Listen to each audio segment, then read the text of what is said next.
हरे कृष्णा। सभी वैष्णव भक्तों को दंडवत प्रणाम।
हरे कृष्णा।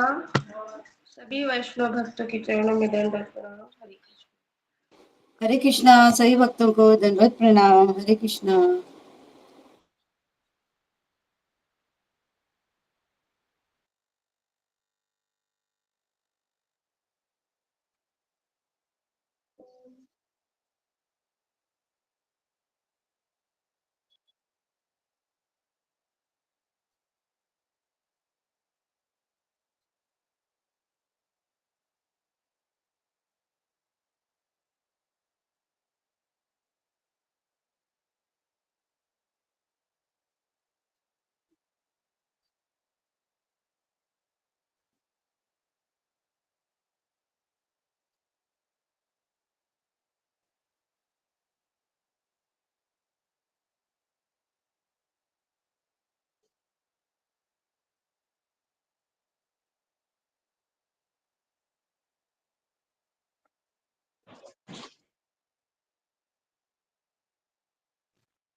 हरे कृष्ण माता जी।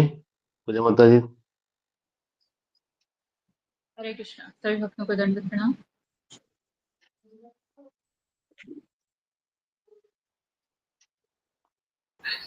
माता जी एक मिनट वेट करते हैं माता जी, फिर आप शुरू करना गुरु वंदना। जी जी जी।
माता जी शुरू कीजिए माता जी।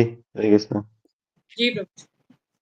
ओम अज्ञानतिमिरान्धस्य ज्ञानाञ्जनशलाकया चक्षुरुन्मिलितं येन तस्मै श्रीगुरुवे नमः। नमो विष्णुपदाय कृष्णपृष्ठाय भूतले श्रीमते भक्तिवेदान्त स्वामिनिति नामिने। नमस्ते सारस्वती देवे गौरवाणी प्रचारिणे निर्विशेष शून्यवादी पाश्चात्य देशतारिणे। जय श्री कृष्ण चैतन्य प्रभु नित्यानंद श्री अद्वैत गदाधर श्रीवासादि गौर भक्तवृंद। हरे कृष्ण कृष्ण कृष्ण हरे हरे। चार हरे बार हो गया हरे राम जब राम राम हरे हरे। प्रॉब्लम है। 4 बार मंडू का आसन 2 बार और श्री कर लेंगे गुरु तो 6 बार हो जाए। चरण पद्म केवल भगति सद्मा वंदो मोहि सावधान मते ताहार प्रसादे मंडूक आसन हे भव तोरिया जाय कृष्ण प्राप्ति हो जहाँ होय ते कृष्ण प्राप्ति हो जहाँ होय ते गुरुमुख पद्म चित्त कोरिया क्या आरना कोरी हो मने आशा श्री गुरु चरण रति इसे उत्तम गति जी प्रसाद पूरी सर्व आशा जी प्रसाद पूरी सर्व आशा चक्षुदान दिलो जे जन्मे जन्मे प्रभु से दिव्य ज्ञान हृदय प्रकाशितो दिव्य ज्ञान हृदय प्रकाशितो प्रेम भक्ति जहाँ होते अविद्या विनाश जाते वेदे गाय जहाँ चरितो वेदे गाय जहाँ चरितो श्री गुरु करुणा सिंधु अधम जनार बंधु लोकनाथ लोकेर जीवाना लोकनाथ लोकेर जीवाना आहा प्रभु करो दया देहो मोरे पद छाया आहा प्रभु करो दया देहो मोरे पद छाया हे विजय शुष्क त्रिभुवना हे विजय शुष्क त्रिभुवना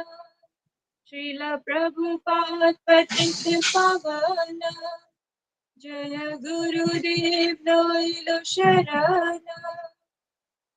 प्रभुपदाय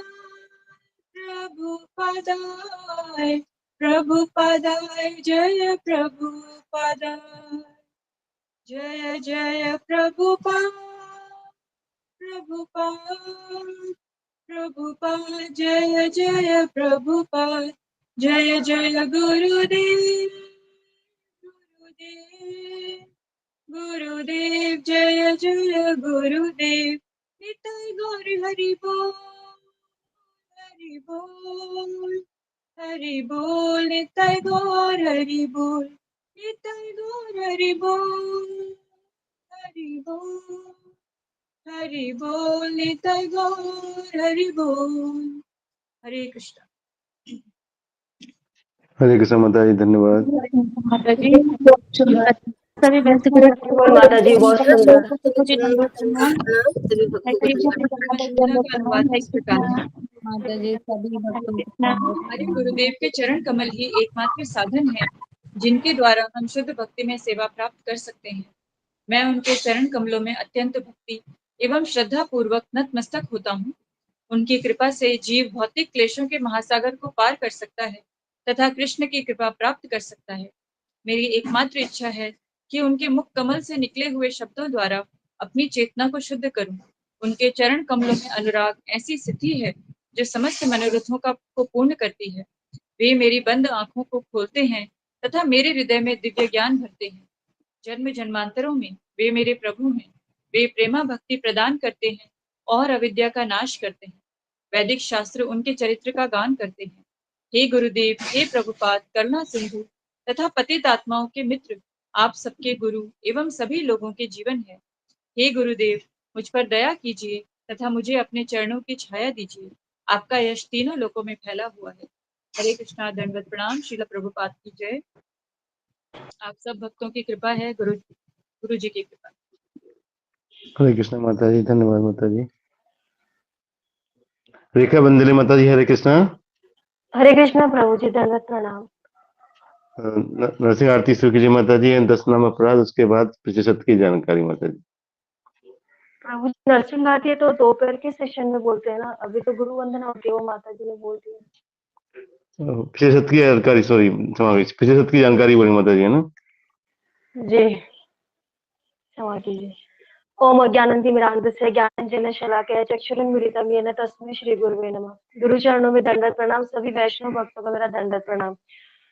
गुरु जी ने मॉर्निंग क्लास में चातुर्मास के बारे में बताया। कल से श्रावण महीना शुरू हो गया है, तो कल गुरु जी चातुर्मास के बारे में बताते हैं कि मिनिमम हमें एक प्रण लेना चाहिए, जिसे हम ब्रह्म मुहूर्त में 16 माला पूर्ण करेंगे। और श्रावण महीना पूरा हुआ है तो कल से हमें हरी सब्जियां नहीं खाने का व्रत लेना है। इस पूरे श्रावण महीने में हमें हरी सब्जियां नहीं खाना है, ये व्रत लेना है। और श्रावण सोमवार के बारे में बताते हैं कि हम प्रभुपाद की गुरु शिष्य परंपरा से आते हैं, हम वैष्णव हैं, हमें हमारे आचार्य द्वारा बताए हुए व्रत उपवास ही करने चाहिए, मनमाने ढंग से व्रत नहीं करना चाहिए। फिर गुरुदेव बताते हैं कि शिव जी परम वैष्णव हैं, उन्हें हम जल, बेलपत्र इत्यादि अर्पित कर सकते हैं। फिर प्रश्न पूछते हैं कि हमें शिव जी व अन्य देवी देवता की पूजा किस उद्देश्य से करनी चाहिए। श्रावण महीने में क्या हमें शिव जी के मंदिर जाना चाहिए, तो बताते हैं कि हम उनकी पूजा कर सकते हैं, हम उन्हें दूध, जल, बेलपत्र अर्पण कर सकते हैं, लेकिन हम व्रत नहीं करते हैं क्योंकि हमने हमारा हृदय गुरु को दिया है। हम मन से कोई कार्य नहीं करते हैं, हम शिव जी से शुद्ध भक्ति की याचना करते हैं। हम उन्हें याचना करते हैं कि आप हमें भगवान कृष्ण और गुरु की प्रसन्नता हेतु शुद्ध भक्ति प्रदान करें। फिर गुरु जी बताते हैं कि दूसरा नाम अपराध के बारे में बताते हैं, जो हम 10 नाम अपराध में बोलते हैं कि भगवान विष्णु को देवी देवताओं के समान समझना और अन्य देवी देवताओं के भगवान कृष्ण से स्वतंत्र समझना, ये भी एक प्रकार का अपराध है।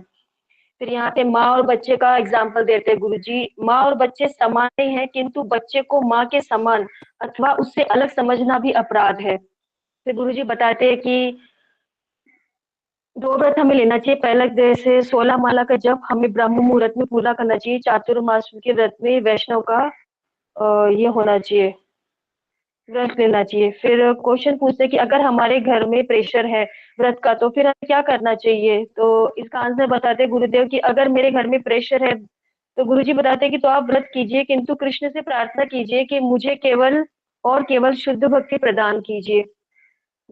केवल शिव जी के अलावा और कोई देवता कृष्ण की शुद्ध भक्ति नहीं दे सकते। फिर गुरुदेव बताते हैं कि बद्रीनाथ में उनको सपोटी के रूप में पूजते हैं। फिर क्वेश्चन पूछते हैं कि हम पूजा क्यों करते हैं। फिर वो बताते हैं कि श्रावण महीने में भगवान शिव की 12 ज्योतिर्लिंग की पूजा का विधान है। फिर ये आगे कथा बताते हैं गुरुदेव की, एक समय की बात है कि भारत स्वतंत्र होने के पश्चात भारत पर भूखमरी विभाजन हुआ था और अलग अलग शक्तियों का आक्रमण हुआ था। तब सरदार वल्लभ भाई पटेल ने द्वारका में सोमनाथ ज्योतिर्लिंग का निर्माण किया। ये जो मंदिर है वो प्राचीन समय में पूरा सोने से बना हुआ था। फिर गुरुदेव बीच में बताते हैं कि पहले के समय में हमारे भारत को सोने की चिड़िया कहा जाता था। फिर इस मंदिर के बारे में बताते हैं कि इसमें 56 स्तंभ थे, मतलब 56 स्तंभ थे जो नीलम और हीरे से बने थे। इसके दीवारें भी सोने से बनी थी। ये ऐसा मंदिर है जिस पर अब तक उस वक्त 17 बार आक्रमण हुआ था, महमूद ने करवाया था। फिर आगे भागवत से प्रचेताओं की कथा बताते हैं गुरुदेव। प्रचेता और दक्ष की कथा बताते हैं, जो कि सम्मिश्र व मामिश्र के गर्भ से दक्ष का जन्म हुआ। दक्ष ने कई जीवात्माओं की उत्पत्ति की, किंतु इन सबके स्वतंत्र सृजन में कुछ न कुछ त्रुटियां हुई, इसलिए उन्होंने पुत्रों का निर्माण किया। फिर अतृप्त मन से वह विंध्याचल पर्वत चले गए तपस्या के लिए, और वहां पर उन्होंने भगवान विष्णु का अनुष्ठान करने लगे। उन्हें दर्शन देकर कहा कि तुम एक कन्या से विवाह करो, आसिनी नाम की कन्या। फिर आसिनी के गर्भ से 10,000 पुत्रों को जन्म दिया। उन्होंने मन से प्रकट किए 10,000 पुत्र। तो फिर गुरुजी बताते हैं कि पहले के जमाने में देवी देवता मंत्र से, मन से, इच्छा से भी पुत्र प्रकट कर सकते थे। फिर कर्ण के जन्म की कथा बताते हैं और गांधारी के 100 पुत्रों की जन्म की कथा भी गुरुदेव बताते हैं। फिर पहले की कथा को कंटिन्यू करते गुरुदेव बताते हैं कि दक्ष प्रजापति के 10,000 पुत्र हुए, उनके नाम थे हरीश्वर। फिर उन्होंने अपने पुत्रों से कहा, आप तपस्या करने के लिए तीर्थ स्थान पर चले जाइए। तो गुरुदेव यहाँ पर एक पॉइंट बताते हैं कि क्यों पहले के माता पिता अपने पुत्रों को तपस्या करने के लिए भेजते थे, उनको प्रोत्साहित करते थे, क्यों कहते थे कि जिंदगी के कोई लक्ष्य प्राप्त करना है, क्यों तपस्या करने के लिए भेजते थे। तो गुरुदेव बताते हैं यदि हमें जिंदगी में कोई लक्ष्य प्राप्त करना है तो हमें तपस्या करनी चाहिए, लेकिन इसकी आदत हमें बचपन से होनी चाहिए। फिर वो बताते हैं कि उनके 10,000 पुत्रों को नारद मुनि मिलते हैं, फिर वो उन्हें अपने गुरु के रूप में चुनते हैं। तो क्षमा कीजिए, मैं यहीं तक ही लिख पाई, तो गलती है तो माफ कर दीजिएगा। हरे कृष्ण। बहुत सुंदर माता जी, हरे कृष्ण। हरे कृष्ण गुरु जी, धन्य प्रणाम। कृष्णा गुरु जी, दंडवत प्रणाम। हरे सभी कृष्ण भक्त कृष्णा गुरु जी, दंडवत प्रणाम। प्रणाम सभी दंडवत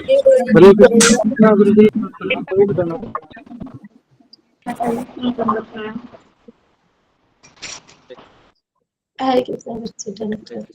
कृष्ण गुरु जी, आपके चरणों में कोटि कोटि प्रणाम। गुरु जी से भक्तों के चरणों में प्रणाम। गुरु जी के चरणों में दंडवत प्रणाम। सभी भक्तों के चरणों में दंडवत प्रणाम। सभी वैष्णवों के चरणों में दंडवत प्रणाम।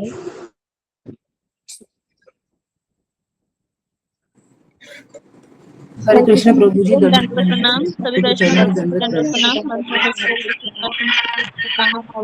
प्रणाम।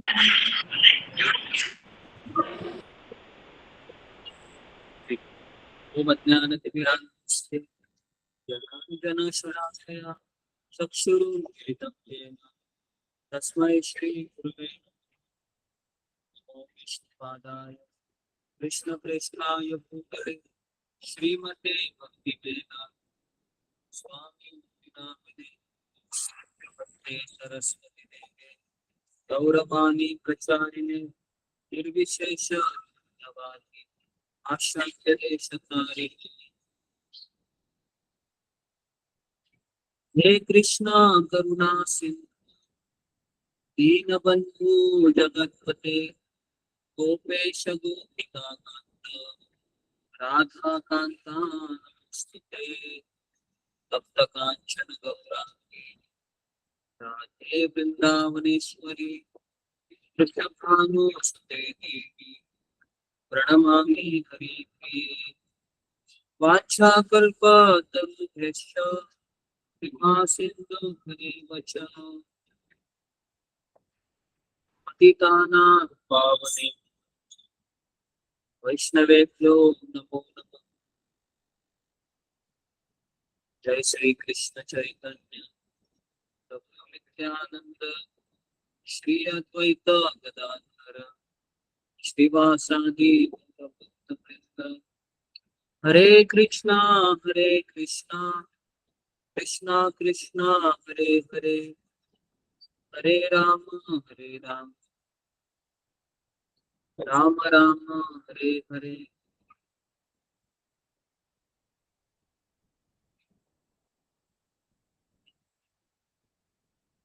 जी हरे कृष्ण, सबका स्वागत है।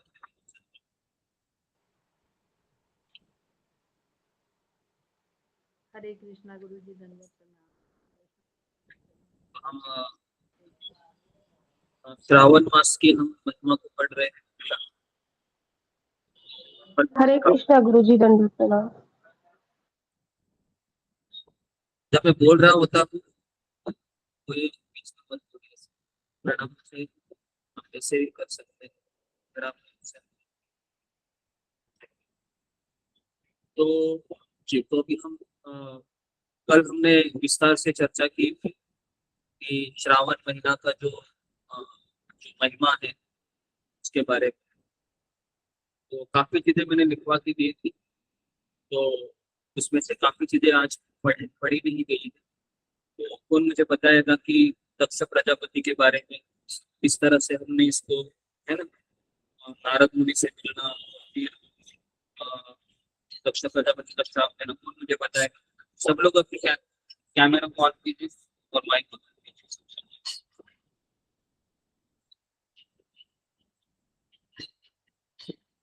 जी हाँ, बताइए अभी सब लोग कि कल हमने कहाँ तक चर्चा की थी। आगे आगे जाके फायदा नहीं है ना, काफी चीजों की चर्चा हुई थी। अनुराधा बताइए। हरे कृष्ण प्रभु जी, दंडवत प्रणाम। प्रभु जी, पहले उसके 10,000 पुत्र हुए थे। दक्ष दक्ष उसके हैं, और फिर क्या कहते हैं 1,000 पुत्र हुए थे। उनको भी उन्होंने तपस्या करने के लिए भेज दिया था। फिर उनको भी नारद मुनि मिले, तो क्या कहते हैं नारद मुनि ने उनको कहा तुम्हारे बड़े भाई गए हैं तो तुम भी वही काम करो। फिर उसने क्या कहते हैं 60 कन्याएं उत्पन्न करी थी दक्ष प्रजापति ने। उसने अब फिर 60 कन्याओं को बताएंगे प्रभु जी आपके कहाँ कहाँ उन्होंने उनकी शादी करी। अच्छा,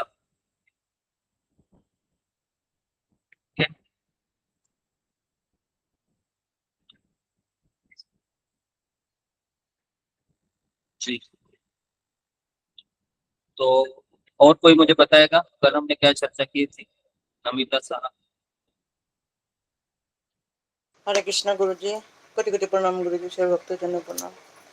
गुरुजी पहले से बताऊंगा नहीं, जो उसके दक्ष राजा के वहां से बोलो। दक्ष प्रजापति ने बिंदा पर्वत में चली गई भगवान विष्णु को प्रसन्न करने के लिए। तपस्या करने के लिए भगवान विष्णु कहा कि दक्ष प्रजापति से विवाह करे, उस एक अश्नि के विवाह करे। अश्नि के 10,000 पुत्र का जन्म दिया। उसने मन से प्रकट किया, मंत्र से देवी देवता के पुत्र मंत्र से प्रकट करते हैं। दक्ष प्रजापति 10,000 पुत्र हुए। परीक्षण अपने पुत्र का तपस्या करने के लिए तीर्थ स्थान पर चले गए। यही लिखा था गुरुजी हमने दक्ष राजा के विषय में। और मैंने काफी चीजें लिखवा के दी थी। किसने किसने लिखा है? अच्छे से लिखा है किसी ने। मैंने उसमें ये भी बताया था कि किस तरह से स्त्री स्वतंत्र हो जाती है, तो किस तरह से क्या क्या होता है। बहुत चीजें हम डिस्कस करते हैं, बस केवल हम भागते रहते हैं, इसके बाद ये, इसके बाद ये, इसके बाद। कई चीजें मैं आपको बताता हूँ, लेकिन वो पता है क्या बोलते, पीछे का सब भूल जाना, है ना, और आगे का तो कुछ याद ही नहीं रहता। ऐसा नहीं होना चाहिए। जी, और अच्छे से बताएं जी, रेखा काड़े। हरे कृष्ण गुरुजी, दंडवत प्रणाम। दक्ष प्रजापति का जन्म सम्मिश्र ऋषि और मारीचा के गर्भ से जन्म हुआ। दक्ष प्रजापति ने कई जीवात्माओं की उत्पत्ति की। इन सब में कहीं ना कहीं त्रुटियां निर्माण हुई थी, इसलिए वह अतृप्त मन से विंध्याचल पर्वत तपस्या करने के लिए गए। वहां पर भगवान विष्णु के अनुष्ठान करने लगे। भगवान विष्णु को प्रसन्न होकर दर्शन दिए और कहा कि तुम एक कन्या आसिनी नाम की से विवाह करो। आसिनी के गर्भ से उन्होंने मन से ही 10,000 पुत्रों को जन्म दिया और उनके भविष्य का अच्छा सुधार करने के लिए तपस्या के लिए विंध्याचल पर्वत भेजा। तो वह उस वक्त आपने कर्ण का जन्म कैसे हुआ इसकी बात बताई। जैसे कि दुर्वासा मुनि ने कुंती को एक मंत्र दिया था, वो किसी भी देव देवता को बुला के वरदान मांग सकती थी और उसने सूर्यदेव प्रसन्न करके सूर्यदेव ने दृष्टि डालने से ही कर्ण की उत्पत्ति हुई। गांधारी के 100 पुत्र भी ऐसे ही उत्पन्न हुए थे, जैसे कि व्यास मुनि ने मांस का एक टुकड़ा जब गांधारी के गर्भाशय से बाहर आया तो उसके 100 अलग अलग टुकड़े करके अलग शीशी में रखकर बड़े किए। उस वक्त ऐसे ही मन मंत्र अपनी इच्छा से पुत्र प्रकट होते थे। दक्ष प्रजापति ने हरीश्वर नाम के 10,000 बच्चे निर्माण किए और अपने पुत्रों को कहा कि तपस्या के लिए तीर्थ स्नान पर चले जाओ। आपको भी सृष्टि का निर्माण का काम करना है, क्योंकि जिंदगी में कुछ बड़ा चीज पाने के लिए अगर बड़ा लक्ष्य प्राप्त करना है तो हमें बचपन से ही तपश्चर्या करना चाहिए। दक्ष प्रजापति को पता था मेरे पुत्र भगवान की पूजा तपश्चर्या करने से ही अपने जीवन में सफलता मिलेगी। और उस वक्त आपने अरुंधति माता जी का बेटा राधा रमन प्रभु जी की भी कहानी बताई कि कैसे उसने भागवत का भी स्टडी करके 6th में ही 10th का एग्जाम पास किया और आगे भी लाइफ में उसने भगवत भक्ति में भी प्रगति की। भौतिक जीवन में प्रायोरिटी उस वक्त गुरुजी ने एक अच्छा पॉइंट बताया, भौतिक जीवन में प्रायोरिटी आध्यात्मिकता ही चाहिए। 10,000 लोग नारद मुनि से मिले और उनको आध्यात्मिक गुरु चुना। नारद मुनि ने कहा वैराग्य का प्रशिक्षण दिया उनको। सब 10,000 पुत्रों ने संन्यास लिया। भक्ति योग का ज्ञान लेकर उन्होंने वैराग्य प्राप्त किया। दक्ष प्रजापति को ये बात चली तब वह बहुत गुस्सा हो गए और उन्होंने वापस 1,000 पुत्रों को जन्म दिया और उनको भी तपस्या के लिए भेजा। तो बड़े भाई आपके वैराग्य लिए है तो आप भी ले सकते हैं, ऐसे उनको भी नारद जी मिले। एक इंद्रिय तृप्ति की सजा बड़ी होती है, उस बच्चे को पालन करने के लिए पूरा जीवन निकलता है। ये भी सन्यासी हुए। देखो तुम्हारे बड़े भाई सन्यासी हुए और छोटे भाई ने बड़े भाई का ही पालन किया। दक्ष प्रजापति गुस्सा हुए। ब्रह्मा जी ना कहते हुए भी उन्होंने नारद जी को शाप दिया कि ज्यादा समय एक जगह पर टिके नहीं रहोगे। फिर बाद में दक्ष प्रजापति ने अपनी पत्नी के गर्भ से 60 संतानों कन्या संतानों को जन्म दिया। अब नारद जी इनको संन्यास का सलाह नहीं दे सकते, क्योंकि स्त्रियां तपस्या के लिए बाहर नहीं भेजी जाती उस वक्त, क्योंकि स्त्री को किसी न किसी के अधीन होना चाहिए।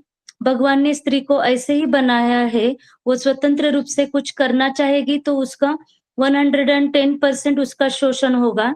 क्या स्त्री को गीता भागवत का ज्ञान देने की सुविधा है? ऐसा गुरुजी ने क्वेश्चन किया। तो बहुत एग्जाम्पल्स बाहर आए, गार्गी, मैत्रेयी, राजकुमारियां, सती, अनुसया, इनको भी आध्यात्मिक ज्ञान दिया था।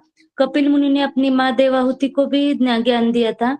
गांधारी ने जब द्रौपदी वस्त्र हरण हो रहा था तब अपने पति धृतराष्ट्र को डांट देते हुए शास्त्र का ज्ञान बताया था। ये एग्जाम्पल्स गुरुजी ने दिए थे। हरे कृष्ण गुरुजी। जी, हरे कृष्णा। तो देखिए, आप सबसे मेरा अनुरोध है कि अभी ये अकेली औरत लिख सकती है, तो आप लोग क्यों नहीं लिख सकते हैं? है ना? क्या होता है कि रोज हमारा क्लासेस होता है, तो मैंने ऐसा देखा है कि कल का है पूरा भूल जाते हैं, कोई चिंतन नहीं, कुछ चर्चा नहीं, कुछ नहीं, बस नेक्स्ट नेक्स्ट नेक्स्ट नेक्स्ट। इससे क्या हमें फायदा होने वाला है? इससे कुछ फायदा नहीं होगा हमें। तो आप लिखना चाहिए, लिखने के बाद पढ़ना चाहिए, पढ़ने के बाद कुछ सवाल मन में आने चाहिए, वो मुझे पूछने चाहिए। ऐसी प्रगति होती है हमारी, है ना? प्रगति ऐसी होती है। प्रगति ऐसे नहीं कि बस आप बैठ जाओ एकदम पुतले के माफिक, है ना, और बस सुनते रहो और बस हो गया टाइमिंग और फिर चले जाओ। तो ऐसे कैसे होगी प्रगति आपकी? है ना? तो मैं यहाँ पर आपको सिखाता हूँ। तो मेरा यहाँ पर एक धर्म है कि हर एक व्यक्ति को, है ना, ये सब चीजें समझ में आए, उसकी प्रगति हो। तो इसके लिए जब भी आप क्लास में आओगे तो आपको ये सोचना है कि भगवान ने मुझे कितना अच्छा अवसर दिया है कि आज मुझे वापस दोबारा भक्तों के संगति में मुझे सत्संग करके कथा सुनने का सौभाग्य मिल रहा है श्रावण महीने में। ऐसा अपने आप को हमको मोटिवेट करना चाहिए कि ये सबको सौभाग्य नहीं मिलता है, तो मुझे कितनी तैयारी करनी चाहिए अपने आप से, है ना? बस ऐसे ही 9 बज गए, फटाफट लॉगिन हो गए, अपने काम भी करेंगे और फिर हो गया। तो इससे क्या प्रगति होगी आपकी? ठीक है भाई, आप काम है, लेकिन काम खत्म होने के बाद तो आप कुछ उसको सोचिए कि मैंने क्या क्या बताया, लिखिए। नहीं तो फिर कैसे होगा आपका प्रगति? हाँ, प्रगति करना चाहते हैं ना आप लोग, या ऐसे ही फिर बस 1 घंटा आएंगे, सुनेंगे मुझसे और फिर हो गया, क्लास खत्म, भूल जाएंगे? तो ठीक है, तो ये सब चीजें हैं, ये सबके सबके साथ मुझे ये सब चाहिए। अकेले केवल रेखा का है या 2-4 लोग नहीं बोलेंगे, सबको बोलना आना चाहिए। ठीक है? और हर एक पॉइंट आपको लिखना आना चाहिए। अगर कोई मिस हो जाता है तो उसके ऊपर आप दिन भर सोचना चाहिए कि मेरा कौन सा पॉइंट रह गया, लिखना कौन सा पॉइंट रह गया, ये हमारा चिंतन होना चाहिए। ठीक है? तो इसको हमेशा आप याद रखिए। जी, तो अभी हम अ, उसके आगे की कथा आपको बताते हैं, श्रावण महीने की। ठीक है? तो सब लोग लिखिए कि श्रावण महीना, अध्याय 2। अध्याय 2। जी, तो शुरुआत करते हैं हम। जी, ठीक है। अगर कुछ रह जाता है तो रिकॉर्डिंग हमारा दोपहर तक आ जाता है, तो आपको लिखना चाहिए। मैं हर एक व्यक्ति को पूछूंगा, है ना, कि क्या लिखा आपने, तो आपको बताना आना चाहिए। तो लिखिए, अभी दक्ष प्रजापति ने 60 कन्याओं का जन्म जन्म दिया।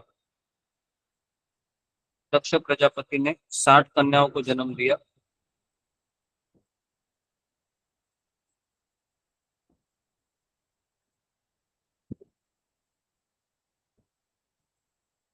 उसमें से 10 पुत्रियों का विवाह यमराज से किया। उसमें से 10 कन्याओं का विवाह यमराज से किया। 17 कन्याओं का विवाह कश्यप मुनि से किया।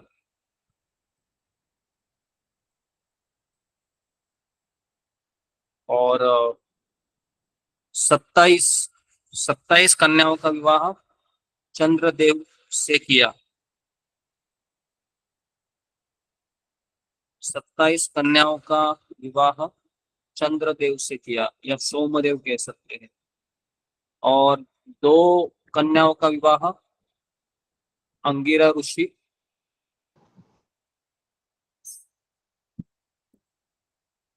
और 2 कश्यप ऋषि। जी कितने हो गए, काउंटिंग कीजिए टोटल।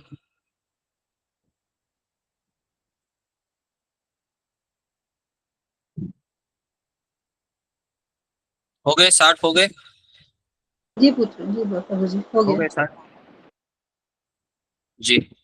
तो देखिए वापस कह रहा हूं मैं कि 2 कम है गुरुजी, 2 कम है। हाँ एक मिनट 60 में से 10 पुत्रियों का विवाह यमराज से हुआ, ठीक है। 17 का कश्यप मुनि से, 27 का चंद्रदेव से, 2 और दोनों अंगिरा का विवाह अंगिरा ऋषि और एक उन्होंने लिखा है कश्यप ऋषि। 2 अंगिरा ऋषि, कृष ऋषि, कृष नहीं कश्यप नहीं, कृष ऋषि। कितने हो गए, 27 17 10 27 54 56 58 हो गए, 58 हो गए। ठीक। और 2 है,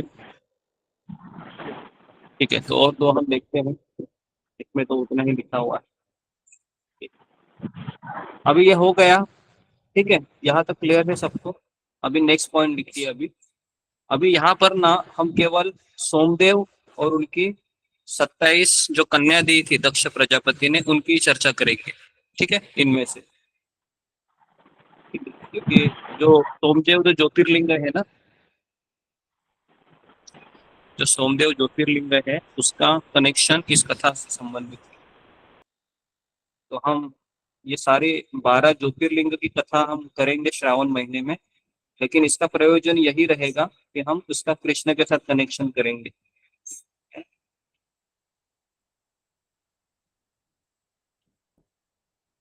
ठीक है, तो अभी लिखिए कि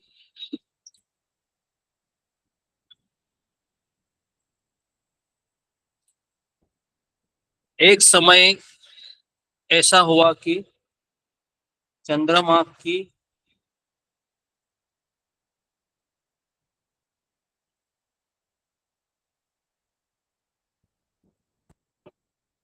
एक समय चंद्रमा की 26 पत्नियां, चंद्रमा की 26 पत्नियां अपने पिता दक्ष प्रजापति से मिलने आई, और ये 26 की 26 रोने लगी। ये सब रोने लगी अपने पिता के सामने, और उनके मुखमंडल पर उदासी छा गई। उनके मुखमंडल पर उदासी छा गई। क्या कारण हो सकता है, कोई गेस कीजिए। यहाँ पर सब लेडीज हैं, तो अभी मुझे बताइए कि लेडीज है ना, सोचिए 27 है ना, अभी बहनें हैं ये एक तरीके से, हाँ क्या, सगी बहनें हैं, लेकिन सगी बहनें अभी पत्नियां बन गई है एक व्यक्ति की, है ना। अभी यहाँ पर 26 आ गई है उनमें से, तो थोड़ा सा आप गेस कीजिए कि अपने पिता के सामने कह रही है कि हमारे साथ बुरा हो रहा है, और अभी दक्ष प्रजापति, जी दक्ष प्रजापति अभी पूछते हैं अपने पुत्रियों को, क्या हुआ भाई, आप इतना रो क्यों रहे हैं, उदास क्यों हैं। जी ओके, बताइए सुजाता। हरे कृष्णा गुरु जी दंडवत प्रणाम। गुरु जी ये जो और एक बहन है था वो चंद्र जी ने एक ही पत्नी को ज्यादा समय देते थे और इन लोगों को नहीं देते थे, इसका शिकायत था ये। हाँ जी ओके, तो ये इसका सही उत्तर है। सब लोग इसका कारण लिखिए कि चंद्रदेव की जो 27 पत्नियां थी, उनमें से एक पत्नी का नाम था रोहिणी। रोहिणी, उनसे ये अधिक प्रेम करते थे। इनसे वो अधिक प्रेम करते थे और 26 पत्नियों की उपेक्षा करते थे। ठीक है, 26 जो उनकी पत्नियां थी उनको ध्यान ही नहीं देते थे, उपेक्षा करते थे। अभी यहाँ पर है ना, यहाँ पर एक स्त्री का सबसे बड़ा जो अवगुण है वो प्रदर्शित होता है। वो अवगुण क्या है, आप गेस कीजिए जी, गेस कीजिए ये अवगुण क्या है जिसके कारण ये 26 की 26 अपने पिता के पास जाकर कंप्लेंट करने लगी, है ना जी, बताइए क्या हो सकता है। हाँ जी, सुलेखा। हरे कृष्णा गुरुजी, दंडवत प्रणाम। गुरुजी, महिला में सबसे ज्यादा वो होता है, ईर्ष्या बहुत होता है, तो इसके कारण वो रो रहे थे कि उनको ज्यादा समय दिया जाता और मेरे को नहीं दिया जाता।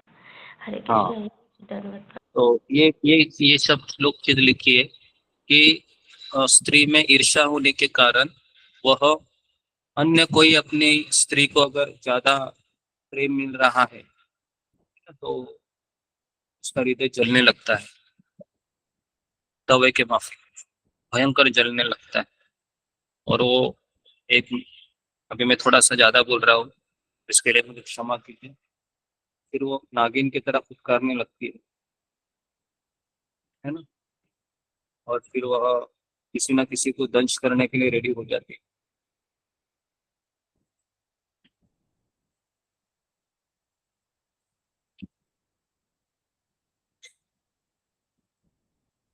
ठीक है, तो इस तरीके से ये आपके घर में भी हुआ होगा या आपके स्वयं के साथ भी हुआ होगा, जितने भी हमारे ग्रुप में लेडीज भक्त है ना। तो ईर्ष्या ये बहुत खतरनाक, इतना खतरनाक है कि अगर किसी गुरु के काफी सारे शिष्य भी होंगे, है ना, उनमें भी स्त्री में एक ईर्ष्या आती है कि अभी वहां पर ज्यादा समय दे रहे हैं, हमारे पास कोई समय नहीं दे रहे हैं, और फिर इस तरीके से वह कंप्लेंट करने लगते हैं। होता है ऐसे, ये आध्यात्मिक जीवन में भी होता है, भौतिक जीवन में ज्यादा होता है। ठीक है? तो ईर्ष्या बहुत खतरनाक अवगुण है ये। लेकिन स्त्री में एक सबसे अच्छी क्वालिटी ये होती है कि उनमें सहनशीलता बहुत ज्यादा होती है, क्योंकि पुरुषों से सहनशीलता स्त्री में बहुत ज्यादा पाई जाती है। इसके लिए कोई भी दुख है ना, स्त्री पचा सकती है लेकिन पुरुष पचा नहीं सकता। कोई भी दुख है ना, स्त्री पचा लेती है लेकिन पुरुष पचा नहीं लेता। इसका सबसे बड़ा उदाहरण है कि जब पत्नी मर जाती है तो पति जल्दी मर जाता है, अगर पति मर गया तो पत्नी जीवित रहती है विडो होके। तो ये आप लोगों ने भी समाज में देखा होगा। ठीक है, और स्त्री में एक गुण नहीं होता है जो भक्ति में बहुत प्रोमिनेंट है, वो है डिटर्मिनेशन। स्त्री में दृढ़ निश्चय नहीं होता है, करना ही है, उठना ही। अगर उसको किसी पुरुष के साथ मिल गई तो फिर वो करती है, नहीं तो उसके पास दृढ़ निश्चय नहीं होता है स्त्री में। पुरुष में दृढ़ निश्चय बहुत जम के होता है, उसने ठान लिया कि करना है तो वो करता ही है। तो ये कुछ चीजें हैं, विषय है, इसके लिए मैंने बताई। अगर आप लिखना चाहते हैं तो ये लिख सकते हैं। स्त्री में सबसे बड़ा अवगुण है ईर्ष्या, है ना, और अच्छा गुण है सहनशीलता, और एक डिटर्मिनेशन का अभाव होता है स्त्री में। पुरुष में है सहनशीलता नहीं होती है, और पुरुष में अहंकार बहुत बड़ा होता है। अगर पुरुष को किसी ने सिखाने की कोशिश की, है ना, सारी लेडीज को अनुभव होगा, है ना, अगर आप अपने पतियों को सिखाने जाएंगे तो आपको जोरदार धमाका मिलेगा, बड़ी आई मुझे सिखाने वाली। तो इस तरीके से, है ना, क्योंकि स्त्री पुरुष कभी भी किसी का सजेशन तभी लेता है जब वो स्वयं पूछता है किसी को। अगर उसको कोई स्त्री खास करके राय दे अलग से तो उसका दिमाग घूम जाता है, भले ही वो सच बोल रही हो। ठीक है, ऐसे कम पुरुष होते हैं जो अपने स्त्री का मानते हैं, लेकिन 99% पुरुष अपना ही चलाते हैं। ठीक है, तो ये पुरुष का सबसे बड़ा दुर्गुण है अहंकार, और स्त्री का सबसे बड़ा दुर्गुण है ईर्ष्या। ठीक है जी। तो यहाँ पर अभी हम कथा में प्रवेश करते हैं, सब लोग ध्यानपूर्वक सुनिए। अगर आप लिखना है तो मैं आपको 1 मिनट देता हूँ, लिखिए थोड़ा सा, तो जो मैंने कहा है उसको याद करके लिखिए। हरे कृष्णा गुरुजी, दुर्गुण फिर से बोल दीजिए पुरुष का। फिर से नहीं, जो आपने सुना उसको जितना आपको याद है वो लिखिए, है ना, याद कीजिए मैंने क्या क्या अभी बोला, थोड़ा सा आंखें बंद करके लिखिए।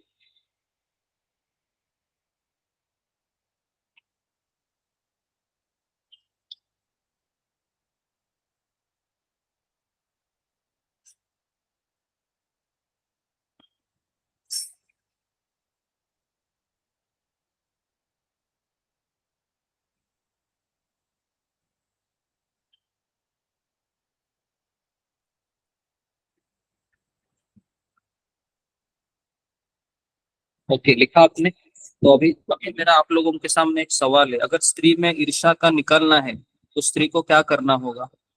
जी बताइए मुझे, आप लोगों का सबसे बेनिफिशियल ये सवाल है। अगर स्त्री को अपने हृदय से ईर्ष्या निकालनी होगी तो उसको क्या करना होगा? जी फिंगर को रेज कीजिए। अगर उसको निकालना है, इस अवगुण से बाहर निकलना है, तो उसको क्या करना होगा? जी बताइए, आप ही मुझे बताइए। जी जी, रितु जटवानी।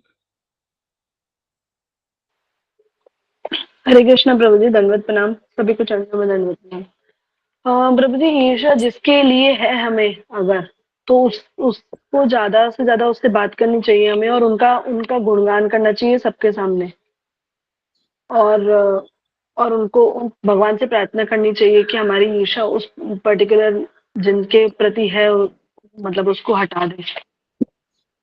ये मेरे साथ ओके प्रैक्टिकल हुआ है, तो मैंने ऐसा किया है प्रभु जी, जी जी, तो की बात उससे है। ठीक हो गया, उससे ठीक हो जाता है।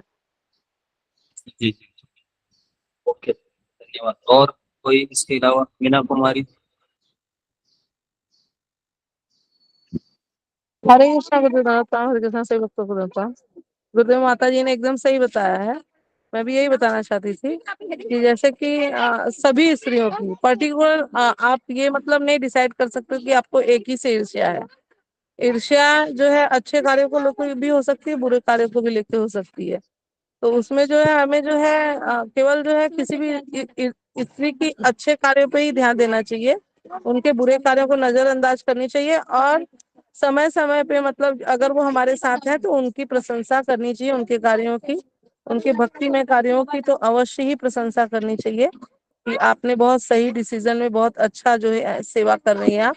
और गुरु जी से प्रार्थना हमेशा करनी चाहिए कि हम जो है मतलब ईर्ष्या रहित हो, और त्रिनादपि सुनिचेन अगर हम जो है याद रखेंगे हमेशा, तो शायद ईर्ष्या चली जाए। हरे कृष्णा राम गुरु सभी भक्तों को। ओके, इसका इसके अलावा किसी का उत्तर है? ये जो पॉइंट अभी दोनों ने बताया, इसके अलावा ऐड करना है? मीनाक्षी।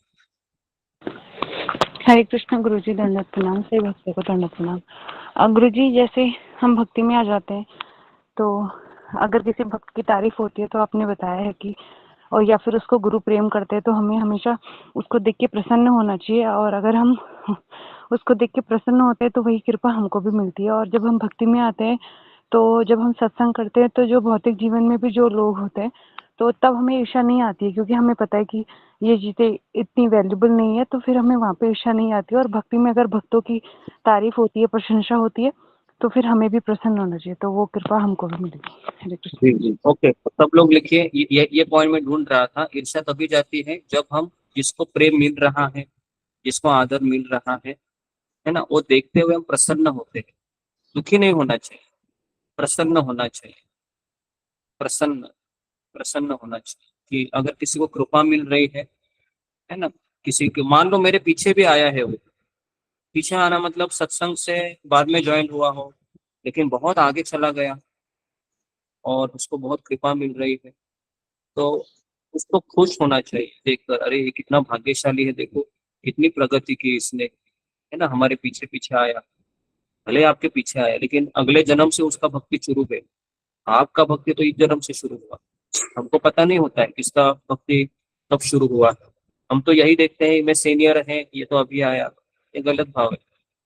ठीक है, तो उसको देखकर हमें प्रसन्न होना चाहिए। तो यहाँ पर अभी सोमदेव की जो पत्नियां थी और दक्ष प्रजापति की 26 कन्याएं हैं, इनके मन में क्या आया? इनके मन में रोहिणी को ज्यादा प्रेम मिल रहा था। अभी आप भी बताइए कि उस रोहिणी के पास भी कुछ क्वालिटीज होगी ना, कुछ तो। क्या लगता है, थोड़ा सोचिए कि वो रोहिणी से ज्यादा प्रेम कर रहा होगा सोमदेव, कुछ तो होगा उस रोहिणी में बाकी के 26 के मुकाबले। ये भी तो कारण हो सकता है। वो बहुत अच्छी सेवा कर रही होगी, उसकी जिम्मेदारी ले रही होगी, लेकिन ये 26 ने फिर मीटिंग बनाकर कहा कि हम पिता के पास कंप्लेंट करेंगे। तो ये सब लोग आ गए। अभी देखिए दक्ष प्रजापति ने क्या किया, फिर आगे लिखिए। दक्ष प्रजापति ये सोमदेव के पास चले गए, अपने जवई के पास।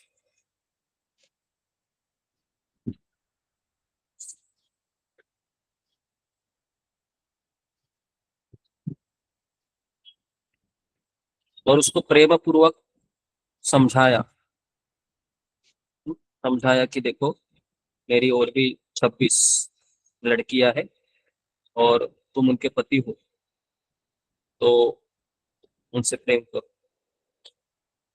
प्रेम, देखो ना अभी पिता को क्या क्या करना पड़ता है कभी कभी शादी होने के बाद, ये भी हमको यहाँ पर पता चलता है।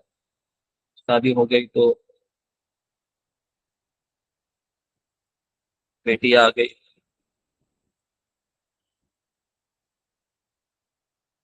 ठीक है।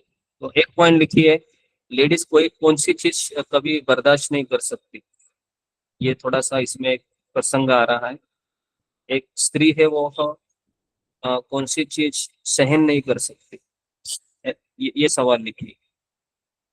वो इसलिए ईर्ष्या करने सहन नहीं कर सकती, लेकिन क्या नहीं सकते, अपने पति को किसी अन्य औरतों के साथ अगर वो बांट दिया जाए, है ना? अपने पति को अन्य स्त्रियों के साथ अगर बांट दिया जाए या डिवाइड हो जाए, तो वो स्त्री सहन नहीं कर सकती, वो स्त्री सहन नहीं कर सकती। लेकिन यहाँ पर एक बात है कि सारे बहनों को पता था कि मैं अकेली इसकी पत्नी नहीं हूँ, मैं अकेली इसकी पत्नी नहीं हूँ, मेरी और भी बहनें हैं तो इसकी पत्नियां हैं। तो और मैं अंदर की बात आपको बताना चाह रहा हूँ कि बहनों बहनों में बहुत अच्छा रिलेशन देखा गया है, बराबर है, आप सब लोग मानते हैं। अभी आपके बहनें होंगी, भले उनकी शादी हो गई है, लेकिन आप उनको फोन करके पूछताछ करते होंगे और आपका बहुत अच्छा रिलेशन चल रहा है, बराबर है। जब भी सुख दुख होते हैं एक दूसरे से बांटते हैं, मेरे साथ ये हुआ, तुम्हारे साथ ये हुआ। लेकिन वही दो बहनों का, चार बहनों का अगर एक पति हो तो क्या होगा, आप देख सकते हो क्या होगा, है ना? बराबर है। उन चार बहनों का अगर एक पति हो तो फिर ये होगा। तो आपको समझ में आ रही है ये बात कि स्त्री है वह एक एक व्यक्ति को बांट नहीं सकती है। लेकिन दशरथ महाराज की भी 3 पत्नियां थी ना, सुमित्रा, कैकेयी और कौशल्या। लेकिन ये तीनों भी बांटते थे अपने पति को एक दूसरे के साथ। तो ये बहुत तीनों मैच्योर लेडी थी, सुमित्रा, कैकेयी, कौशल्या। मैच्योर मतलब परिपक्व। लेकिन यहाँ पर ये जो दक्ष प्रजापति की कन्याएं हैं, ये यहाँ पर परिपक्व नहीं लग रही है कि पिता के पास आके कंप्लेंट किए। ठीक है, ये थोड़ा सा मैं अंदर की बात बता रहा हूँ, इसमें नहीं लिखा है ये सब। थोड़ा हम जब सोचते हैं तो शास्त्र के दृष्टिकोण से पता चलती है ये सब चीजें।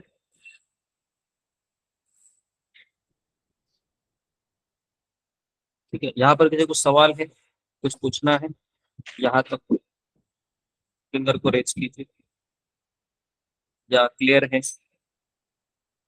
ओके ठीक है, तो अभी तक क्या क्या लिखा है जरा फिंगर को रेज कीजिए, कितने लोगों लिख रहे हैं इस श्रावण महीने का ये जो अध्याय पहला है हमारा चल रहा है अभी तक, लेकिन इसको हम अध्याय दूसरा नाम दिए। ओके जी बताइए। हाँ शुभांगी पाठक क्या लिखा है? हरे कृष्णा गुरु जी, शुरू से बताओ गुरु जी। हाँ शुरू से मतलब ये 60 कन्याओं के बारे में वहां से बताओ।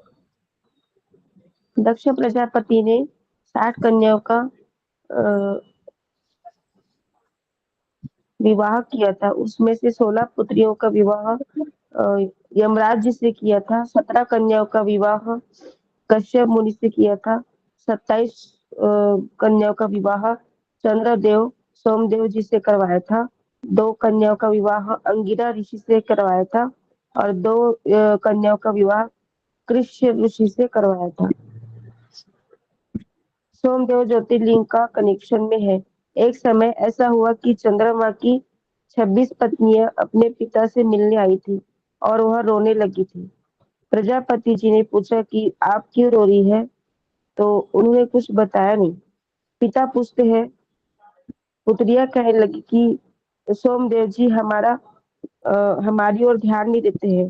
स्त्री का अवगुण यहाँ पे क्या है, ये पूछा गुरु जी ने। तो स्त्री में ईर्ष्या होने के कारण अन्य स्त्री को ज्यादा प्रेम मिलता है, ये सोचकर जलन भावना करती है। ईर्ष्या बहुत खतरनाक अवगुण है। स्त्री एक अच्छा गुण है, वो है सहनशीलता।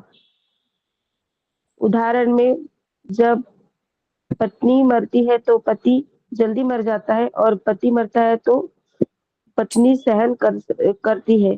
पुरुष में अहंकार बहुत होता है, उनमें सहनशीलता नहीं होता है, ये उनका दुर्गुण है। अगर स्त्री को हृदय से ईर्ष्या निकालनी होगी तो क्या करना होगा? ईर्ष्या जब आती है तो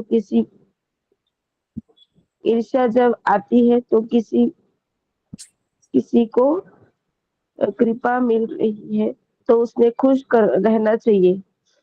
दक्ष प्रजापति ने ये अपने जवाई सोमदेव के पास चले गए और उसको प्रेम पूर्वक समझाया कि मेरी 26 पुत्रियां हैं, उनसे आप प्रेम करो। फिर गुरुजी सवाल पूछते, स्त्री को कौन सी चीज बर्दाश्त नहीं कर सकती है? उत्तर है, अपने पति को अन्य स्त्री के साथ बांट दिया जाए तो वह स्त्री सहन नहीं कर सकती है। उदाहरण में दशरथ जी का उदाहरण बताया गुरुजी ने। ओके इतना ही लिखा। हरे कृष्ण। ठीक है धन्यवाद।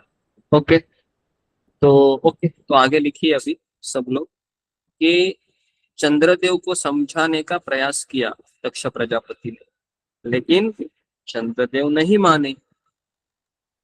क्यों नहीं माने? तो यहाँ पर पुरुष का सबसे बड़ा विक्रेस ये है कि अगर उसको कोई औरत पसंद आए, ये मैं प्रोमिनेंट कह रहा हूँ, अगर पुरुष को कोई औरत पसंद आए खास करके, और उससे अगर वो आसक्त हो जाए तो फिर उसको दुनिया समझाने आई, लेकिन वो समझेगा ही नहीं। नहीं बस समझना, वापस कह रहा हूँ मैं, अगर पुरुष का मन किसी स्त्री में लग गया, ओके, और उसके पश्चात, और वो ठीक भी है, उसी की पत्नी भी थी, ऐसा भी नहीं कि है ना कि उसका कहीं चक्कर चल रहा है, उसकी पत्नी भी थी वो, तो ससुर ने समझाया उसको, लेकिन नहीं माना, क्योंकि उसको पता है मैं सही हूँ। ठीक है, तो ये एक चीज पुरुष को कोई समझाया नहीं सकता, क्योंकि पुरुष में अहंकार बहुत ज्यादा होता है। वो किसी का बात तभी मानता है जब वो आध्यात्मिक गुरु को अपनाता है। वो आध्यात्मिक गुरु की ही बात मानेगा, और उसको चाचा मामा पिता कोई भी समझेगा ना, अंगूठा दिखाएगा, नहीं नहीं नहीं नहीं नहीं नहीं नहीं, ऐसे बोलता है ना। तो ये सब चीज ठीक है। तो अभी क्या हुआ आगे देखिए, अभी बहुत ही जबरदस्त चीज होने वाली है। अभी दक्ष प्रजापति को बहुत गुस्सा आता है। देखिए दक्ष प्रजापति को बहुत गुस्सा आता है कि मेरे समझाने के बाद भी मेरी अन्य बेटियों के साथ गलत व्यवहार हो रहा है। उस समय कोर्ट कचहरी थी क्या? कहा जाए कोर्ट कचहरी में करने के लिए, कौन सी अदालत में जाए? अच्छा सोमदेव और शिव जी, है ना, तो वहां पर अदालत नहीं चलती थी। वहां पर कौन सी अदालत चलती थी आपको पता है? शाप देने का। तुरंत, है ना, तुरंत शाप दे दिया। लिखिए, दक्ष प्रजापति ने शाप दे दिया चंद्रदेव। दक्ष प्रजापति ने चंद्रदेव को शाप दिया। कहा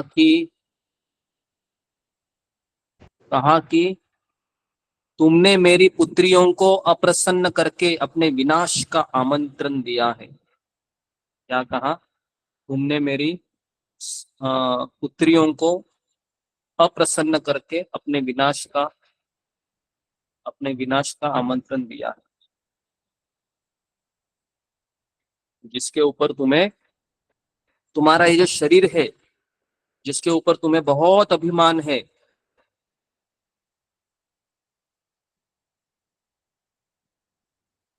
तुम्हारा इस शरीर का क्षय हो जाएगा। तुम्हारे इस शरीर का क्षय हो जाएगा और तुम मृत्यु को प्राप्त करोगे।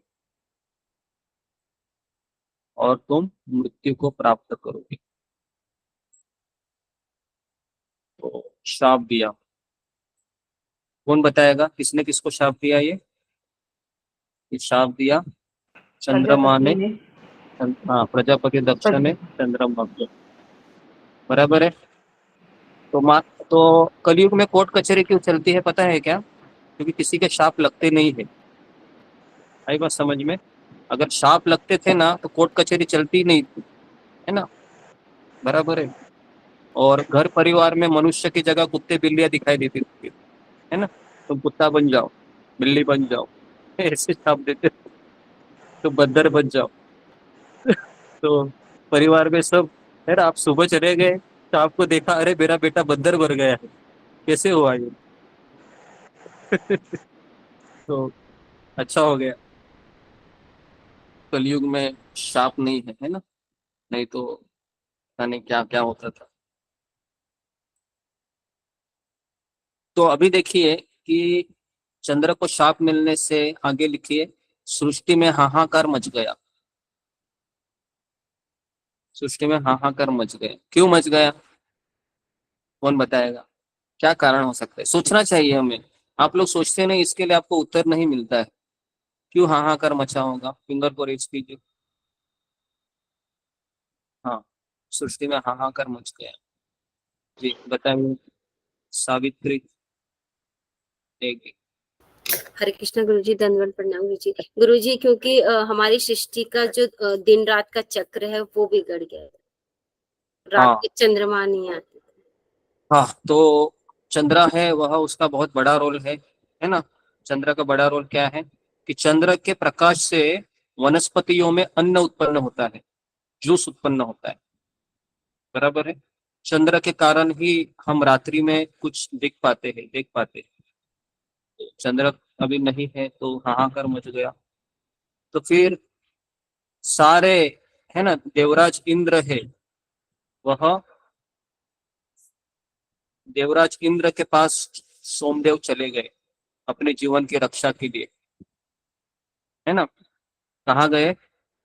सबसे पहले इंद्र के पास गए, क्योंकि इंद्र कौन है? देवताओं का राजा है। इंद्र ने देखा कि भाई तुमको शाप किसने दिया है? सोमदेव ने कहा दक्ष प्रजापति। अरे बाप रे, तो ये मेरे कंट्रोल की बात नहीं है अभी, है ना? हायर डिपार्टमेंट में जाना होगा। तो हायर डिपार्टमेंट कौन सा है इंद्र के बाद? कौन बताएगा मुझे? जहां पर दिक्कतें आने ब्रह्मा जी। ब्रह्मा जी। सब लोग अभी ब्रह्मा जी के पास चले गए, है ना? ठीक है। अभी मान लो कि ब्रह्मा जी से भी चीजें मान लो कि सॉल्व नहीं होती है, तो फिर हायर डिपार्टमेंट कौन सा है अभी? कौन बताएगा मुझे? इससे भी हायर, ब्रह्मा जी विष्णु से भगवान। हाँ क्षीरोदक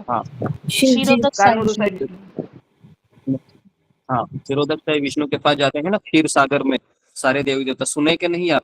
कंस जब तकलीफ देता था, रावण तकलीफ देता था, तो सारे देवी देवता कहाँ जाते थे? ब्रह्मा को लेकर क्षीर सागर में। ये सब चीजें पता होनी चाहिए आपको, हायरार्की। इंद्र, ब्रह्मा, क्षीरोदक विष्णु। और ऐसा कभी हुआ है कि क्षीरोदक विष्णु से प्रॉब्लम सॉल्व ही नहीं हुआ? ऐसा तो नहीं हुआ कभी भी। तो अभी ब्रह्मा जी के पास गए और ब्रह्मा जी ने दोनों को बिठाया। इसको इंद्र को भी कहा कि क्या हुआ, कहा कि ये सोमदेव देखो अभी इसका मृत्यु होने वाला है। तो ब्रह्मा जी को लगा बाप रे, इसका मृत्यु होगा तो सृष्टि का निर्माण करने में मुझे बहुत दिक्कत होगी।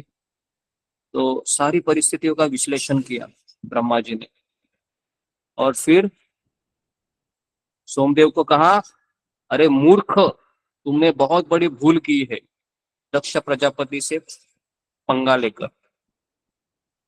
ब्रह्मा जी ने भी डांटा। क्यों डांटा? एक्चुअली ब्रह्मा जी का भी कहना सही था, तुमने अगर 27 पत्नियां किया है तो 27 पत्नियों को समय देना चाहिए ना। क्या लगता है आपको?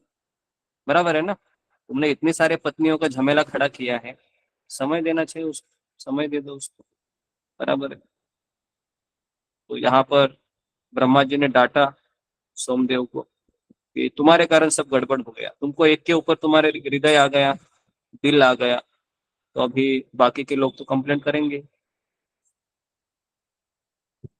ठीक है, तो इस तरीके से अभी कहा कि अभी मैं तुमको एक उपाय देता हूं। तो सब लोग अभी उपाय लिखिए कि इस भौतिक सृष्टि में केवल महादेव ही जो दक्ष के श्राप का निरस्त कर सकते हैं। इस भौतिक सृष्टि में केवल महादेव, शंकर, शिव जी दक्ष के शाप का निराकरण कर सकते हैं। तुम्हें उनका ही आश्रय लेना चाहिए। ऐसा कौन सजेशन देते हैं? ब्रह्मा जी दक्ष प्रजापति सोमदेव को सजेशन देते हैं कि तुम अभी कहाँ जाओ, आगे लिखे, प्रभास क्षेत्र में जाओ। प्रभास क्षेत्र जो गुजरात में है, द्वारका के यहाँ पर प्रभास क्षेत्र, और वहां पर समुद्र के तट पर एक शिवलिंग की स्थापना करो। और वहां पर समुद्र के तट पर जाकर शिवलिंग की स्थापना करो और पूजा अर्चना करो, और पूजा अर्चना करो।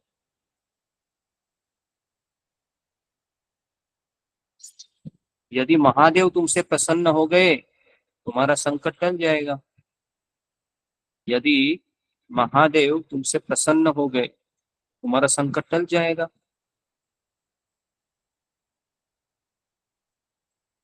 तो ब्रह्मा जी की बात सुनकर सोमदेव कहाँ गए? सोमदेव गुजरात के लिए निकल पड़े, प्रभास क्षेत्र के लिए। और वहां पर चंद्रदेव ने घोर तपस्या की शिव जी की। वहां पर चंद्रदेव ने घोर तपस्या की शिव जी की। और वहां पर चंद्रदेव ने महामृत्युंजय मंत्र के 10 करोड़ बार जाप किए। महामृत्युंजय मंत्र के 10 करोड़ बार जप किए। उससे महादेव प्रसन्न हो गए और उससे महादेव प्रसन्न हो गए और प्रसन्न। तो मुझे कितनी बार किया था उन्होंने? 10 करोड़ 10 करोड़। 10 करोड़ बार उन्होंने जाप किया प्रसन्न करने के लिए। और फिर महादेव ने दर्शन दिए, आंखें खोलो वत्स में आया, महादेव ने कहा, दर्शन दिए। और फिर कहा कि मांगो, वर मांगो, वर मांगो। तो चंद्रदेव ने कहा, हे भोलेनाथ, जिसे आपका दर्शन प्राप्त हो जाए वह सृष्टि में कुछ भी प्राप्त करने योग्य नहीं रह जाता। हे भोलेनाथ, जिसे आपका दर्शन प्राप्त हो जाए उसके लिए सृष्टि में कुछ भी प्राप्त करने योग्य नहीं रह जाता। लेकिन मुझसे एक भूल हो गई है, मुझसे एक भूल हो गई है।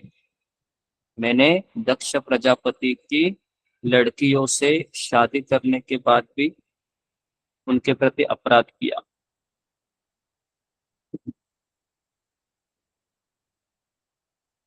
मैंने अपराध किया। मैं अपनी भूल स्वीकार करता हूँ। मैं अपनी भूल स्वीकार करता हूँ। आप मुझे इस क्षय रोग से अभय प्रदान करें। आप मुझे क्षय रोग से अभय प्रदान करें।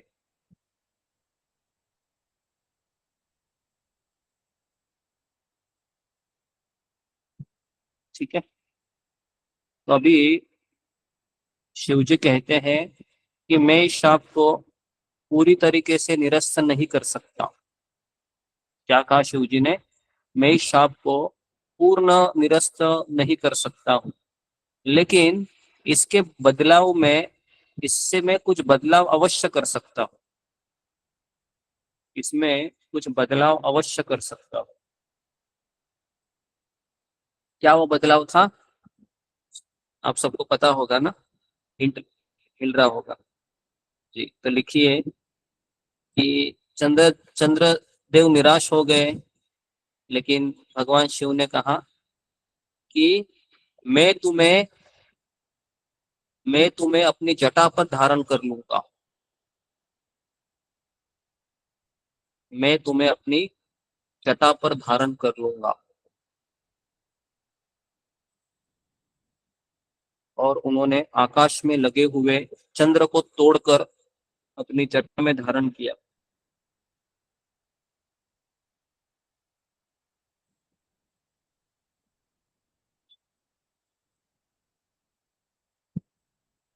इससे सोमदेव की तेज और कांति पुनः लौट आई। इससे सोमदेव का दिव्य तेज और कांति पुनः लौट आई। और इसलिए शिव जी का एक नाम पड़ा। क्या नाम पड़ा शिव जी का? कौन बताएगा मुझे? शिव जी का एक नाम पड़ा, इसको पता है? प्रभु सोमनाथ। नाम सोमनाथ में। ये सोमनाथ। चंद्र के साथ, चंद्र नहीं, ये जो चंद्र के साथ उनका कनेक्शन है, उससे उनका नाम पड़ा है। जी बताइए सुमित पाठक। सोमदेव। सोमदेव सोमदेव तो जी, सब लोग लिखिए, शायद ही आया आपको आएगा। चंद्रशेखर। चंद्रशेखर, ये शिव जी का नाम पड़ा। चंद्रशेखर। गुरुजी चंद्रशेखर। चंद्रमौली भी। चंद्रशेखर, हाँ।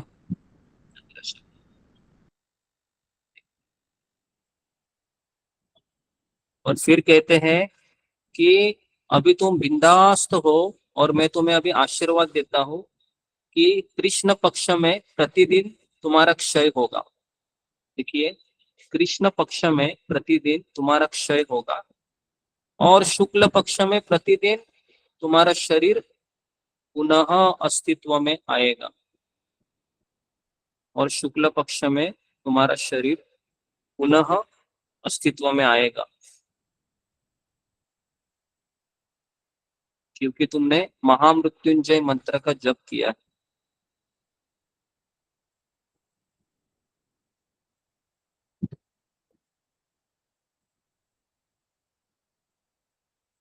अभी यहाँ पर सोमदेव भगवान शिव से कहते हैं, यहाँ तक कितने लोगों ने लिखा? यहाँ तक फिंगर को रेज कीजिए। यहाँ तक कितने लोगों ने लिखा? क्लियर है? कि आगे अभी हम नेक्स्ट एपिसोड में प्रवेश कर रहे हैं, इसलिए मैं यहाँ पर आपको कह रहा हूँ। 10 लोग लिख रहे हैं। ओके, तो सब लोग लिखिए इसको। ये तो स्टोरी है भाई, फिलोसॉफी नहीं, फिर भी नहीं लिख रहे आप। ये सब पता होना चाहिए ना, श्रावण महीना का क्या महात्म्य है ना? ये मैंने कभी लिया नहीं, पहली बार ले रहा हूँ मैं ये, ताकि आप लोगों को पता चले कि शिव जी के साथ क्या कनेक्शन है, क्यों लोग करते हैं। इन लोगों को पता ही नहीं है क्या अध्याय होते हैं, है ना? श्रावण महीना के अध्याय है, अध्याय 1, अध्याय 2, अध्याय 3, ताकि हमको पता तो चले कि ये श्रावण महीने का क्या महत्व है, क्यों लोग ये सब कर रहे हैं इतना। जी ओके, पढ़िए पूजा डिमरी।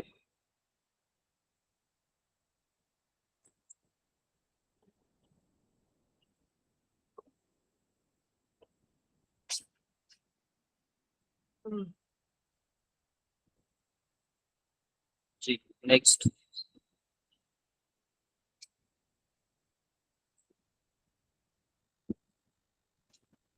ठीक, रीना गंगवार।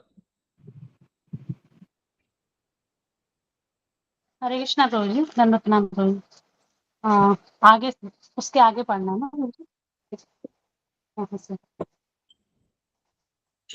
एक सेकंड। हाँ, चंद्रदेव को समझाने का अ, लेकिन दक्ष प्रजापति की बेटियां परिपक्व नहीं थी, यहाँ तक हुआ था। इसके बाद चंद्रदेव को समझाने का प्रयास किया दक्ष प्रजापति ने, लेकिन चंद्रदेव नहीं माने। यदि पुरुष का मन किसी स्त्री में लग गया तो वह किसी की नहीं मानता। पुरुष में अहंकार बहुत ज्यादा होता है, वह सिर्फ अपने आध्यात्मिक गुरु की ही मानता है। दक्ष प्रजापति ने चंद्रदेव को शाप दिया कि तुमने मेरी पुत्रियों को अप्रसन्न करके अपने विनाश को का आमंत्रण दिया है। तुम्हारा ये शरीर जिस पर जी। तुम्हें बहुत अभिमान है, इसका क्षय हो जाएगा और तुम मृत्यु को प्राप्त होगे। तो चंद्र को शाप मिलने से सृष्टि में हाहाकार मच गया। तो चंद्रदेव जो है वो राजा देवराज इंद्र के पास गए, लेकिन देवराज इंद्र ने जब सुना कि दक्ष प्रजापति ने शाप दिया तो बोले कि ये तो मैं तुम्हारी इसमें रक्षा नहीं कर सकता। तो फिर इंद्रदेव ने कहा कि मैं कुछ नहीं कर सकता। फिर वह ब्रह्मा जी के पास गए, तो ब्रह्मा जी ने दोनों को अपने पास बिठाया। ब्रह्मा जी ने सारी परिस्थितियों का विश्लेषण किया और सोमदेव के बहुत डांटा कि तुमने दक्ष प्रजापति से तुमको झगड़ा मोल नहीं लेना चाहिए। तो फिर ब्रह्मा जी बोले कि इस भौतिक संसार में केवल महादेव ही हैं जो हमारी प्रॉब्लम का सलूशन कर सकते हैं। तुम प्रवास क्षेत्र में जाओ, समुद्र के तट पर शिवलिंग की स्थापना करो, उनका और शिव जी की पूजा अर्चना करो। यह महादेव प्रसन्न हो गए तो तुम्हारा संकट टल जाएगा। सोमदेव ने प्रवास क्षेत्र में जाकर शिव जी की घोर तपस्या की और महामंत्र और महामृत्युंजय का 10 करोड़ बार जप किया। फिर महादेव ने दर्शन दिए और कहा कि वर मांगो। तो सोमदेव ने फिर शिव जी, हाँ दर्शन हो जाएगा। तो शिव जी ने कहा कि एक सेकंड प्रभु, हाँ तुम लेकिन मैंने दक्ष प्रजापति की मेरे से भूल हुई है कि मैंने दक्ष प्रजापति की पुत्रियों से विवाह किया है, तो मुझे मेरी गलती का एहसास है। कृपया मुझे इस क्षय रोग से दूर कीजिए। और कहा कि आपके दर्शन करने के बाद तो क्या ही वर मांगे, लेकिन मुझे उससे मुक्त कीजिए। तो फिर शिव जी ने कहा कि मैं पूरी तरह से तुम्हारा ये क्षय रोग दूर नहीं कर सकता, लेकिन मैं तुम्हें अपनी जटा में धारण कर लूंगा। ऐसे सोमदेव की कांति फिर शिव जी ने चंद्रदेव को सोमदेव को अपनी जटा में धारण किया, जिससे उनकी कांति पुनः वापस आ गई। इस प्रकार शिव जी का एक नाम चंद्रशेखर पड़ा। तो शिव जी का कृष्ण पक्ष में तुम्हारा, शिव जी ने कहा कि तुम्हारा कृष्ण पक्ष में क्षय होगा और शुक्ल पक्ष में तुम्हारे शरीर पुनः पुनः अस्तित्व में आएगा, क्योंकि तुमने महामृत्युंजय का जाप किया है। हरे कृष्णा प्रभु जी। थोड़ा सा छूटा है प्रभु जी, वो उसमें गड़बड़ हुई है।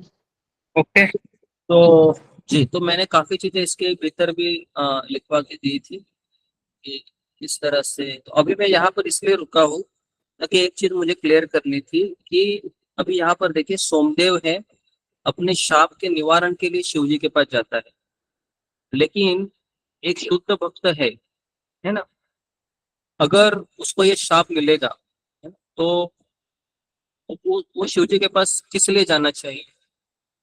तो यहाँ पर हम थोड़ा सा चर्चा करेंगे कि यहाँ पर तो सोमदेव अपना जो शाप मिला था ना, उसको छुटकारा देने के लिए वो गए, लेकिन अगर सोमदेव शुद्ध भक्त होते थे तो फिर वह शिव जी को किस तरह से अप्रोच करते थे। तो यहाँ पर ये मेरा सवाल है, जी फिंगर को रेज कीजिए।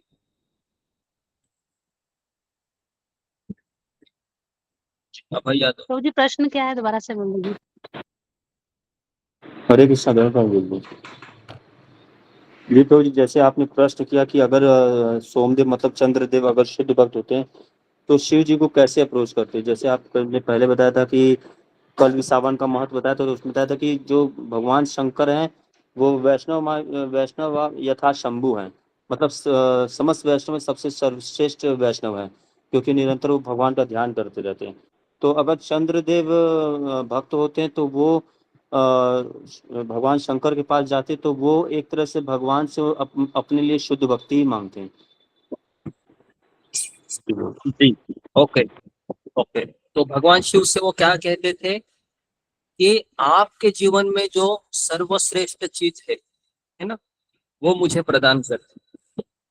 कुछ याद आ रहा है आपको? एक स्टोरी है इससे, जो है ना, कि शिव जी का एक भक्त शिव जी के पास आकर कहता है कि इस संसार में सबसे आपको पसंदीदा चीज कौन सी है, वो मुझे चाहिए। तो फिर वो कहाँ भेजते हैं, शिव जी फिर सनातन गोस्वामी के पास, है ना, वही शिव जी है। शिव जी कोई वो दूसरे शिव जी नहीं है। मैं यहाँ पर ये कहना चाह रहा हूँ कि यहाँ पर सोमदेव शिव जी के पास गए थे कि शाप का निवारण करने के लिए, लेकिन वह क्या जन्म मृत्यु के चक्र से निकलने का उपाय नहीं है। उपाय ये होना चाहिए था कि वो सनातन गोस्वामी को मिलने वाले भक्त की तरह कि शिव जी आपके जीवन में जो सबसे प्रिय चीज है वो मुझे प्रदान करे।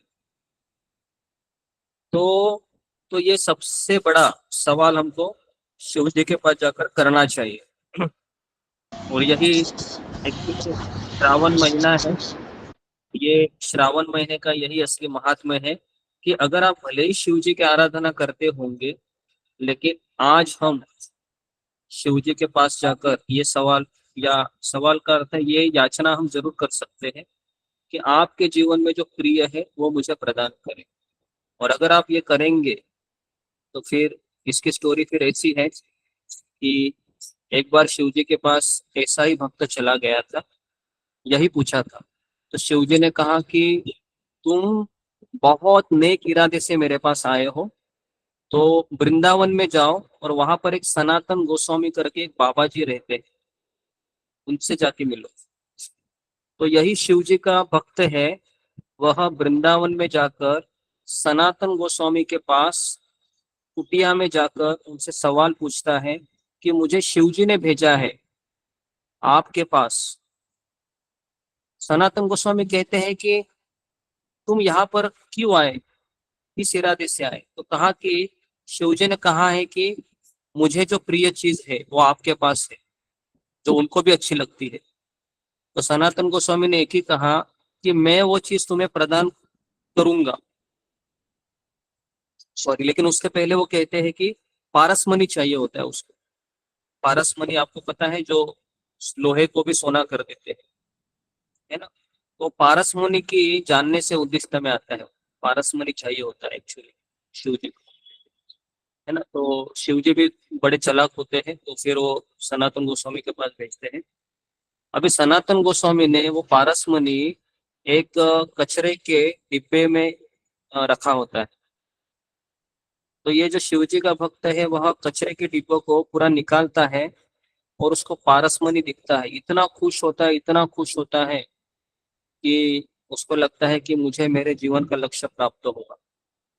लेकिन जैसे आधे रास्ते में जाता है उसके मन में एक सवाल आता है कि सनातन गोस्वामी ने पारसमणि कचरे के डिब्बे में क्यों रखा। ये सवाल उसके मन में बहुत खाए जाता है। वापस आकर पूछता है, सनातन गोस्वामी आपने मेरे साथ धोखा किया है कि पारसमणि को आपने कचरे के डिब्बे में रखा, इसका मतलब ये है कि पारसमणि से भी श्रेष्ठ चीज आपके पास है। आपने मेरे साथ छल किया, बताइए, मुझे वो चाहिए। ठीक है, तुमको वो चाहिए तो एक चीज करनी होगी। तो क्या करना होगा, ये पारसमणि है ना जो तुम्हारे हाथ में है, उसको फेंक देना पड़ेगा। अभी देखिए यहाँ पर वो जो शिव जी का भक्त है बहुत सोचता है, लेकिन पारसमणि वो फेंक देता है। और फेंकने के बाद सनातन गोस्वामी उसको दीक्षा देते हैं और कहते हैं कि जो शिव जी को भी प्रिय है और मुझे भी प्रिय है, वो चीज मैं तुमको आज प्रदान करने जा रहा हूँ, और वो है हरे कृष्ण महामंत्र। हरे कृष्ण कृष्ण कृष्ण हरे हरे, हरे राम राम राम राम हरे। ये जो चीज है, ये चीज अभी उसको पता चला क्योंकि उसके पास पारसमणि था। अभी यहाँ पर 86 लोग हैं। क्या हमने हमारे जीवन में जो पारसमणि है उसको फेंक दिया है क्या? फेंक दिया है?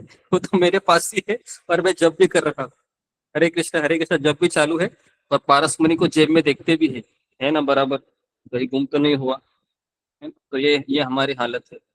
वो पारसमणि क्या है हमारे लिए? आप सब लोग जानते हो।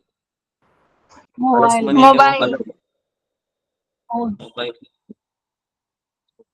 सब बुद्धिमान हो गए। ओके, तो ये पारसमणि है, ये हमको छोड़ना चाहिए, तब जाके हमें कृष्ण भक्ति मिल जाएगी। ठीक है, तो अभी मैं स्टोरी को कंटिन्यू करता हूँ कि वहां पर सोमदेव है, वह शिव जी को कहते हैं कि आप यहाँ पर ही विराजित रहिए, ये मेरी प्रार्थना है आपसे, है ना, जो प्रभास क्षेत्र है। तो वही फिर शिव जी वहां पर अग्री होते हैं, और वही सोमनाथ का जो मंदिर है, जो 12 ज्योतिर्लिंगों में से एक है ना, वही सोमनाथ का मंदिर वहां पर आज भी है, जो पहले सोने का हुआ करता था। तो ये उसका महात्म्य है ना? जो श्रावण महीने में जो अध्याय 1 है।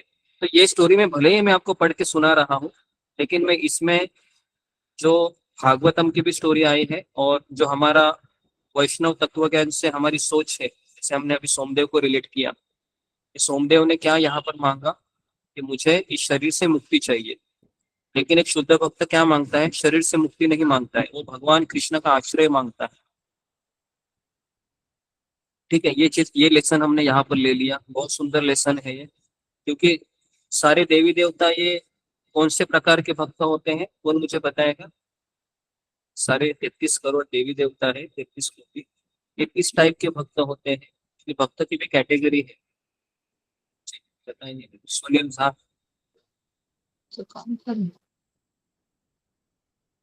हरे कृष्णा गुरु जी, दंडवत प्रणाम सभी भक्तों को। गुरु जी मुझे उसको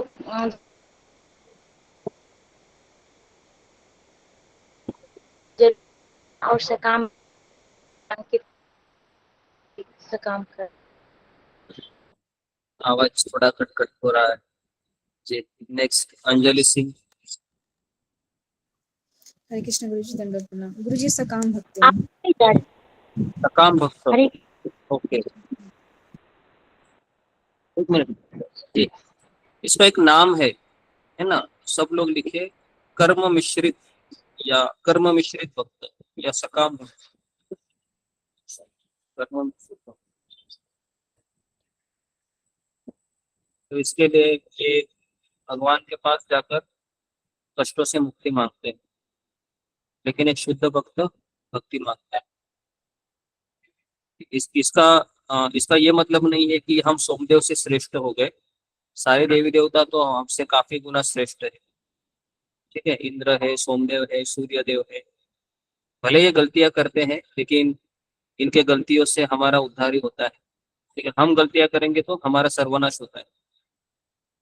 तो इसके लिए ये मत सोचिए कि इंद्र भी है ना भगवान को तकलीफ देता है, सोमदेव ने ये मांगा, वो नहीं मांगना चाहिए था, दक्ष प्रजापति गुस्सा होते हैं, तो इससे अच्छा तो मैं नहीं। ये सब है दिव्य पर्सनालिटी है ना? हम सब लोग तो, इनके पास एक डिटर्मिनेशन होता है कुछ करने का, और इनका शरीर है वह मन और बुद्धि से बना होता है, सारे देवी देवताओं का शरीर। इसके लिए हमें देवी देवता दिखते नहीं है। सब लोग लिखिए कि देवी देवताओं का शरीर मन और बुद्धि से बना होता है। इसके लिए वो हमारी चर्म चक्षु को दिखते नहीं है। देवी देवताओं का शरीर मन और बुद्धि से बना होता है। ब्रह्मा जी का शरीर किससे बना है, कौन बताएगा? प्रभु जी बुद्धि से, खाली ब्रह्मा जी प्रभु जी बुद्धि से। हाँ, केवल बुद्धि से बना है ब्रह्मा जी का शरीर। तो आप सोच सकते हो कितना बुद्धिमान होंगे ब्रह्मा जी, है ना? बुद्धि से बना हुआ है। और वो ब्रह्मा जी कहते हैं ईश्वर परम कृष्ण सच्चिदानंद विग्रह अनादिरादिर गोविंद सर्व कारण कारण। वो ब्रह्मा जी कहते हैं कि सारे कारणों का कारण कौन है? गोविंद कृष्ण। और हम क्या कहते हैं, सारे कारणों के कारण कौन है? मैं। हम। बस ये एक फर्क है। ठीक है, तो यहाँ पर किसी कुछ सवाल है तो ये अध्याय यहाँ पर खत्म होगा। कल हम अध्याय 2 लेते हैं। सावित्री एक।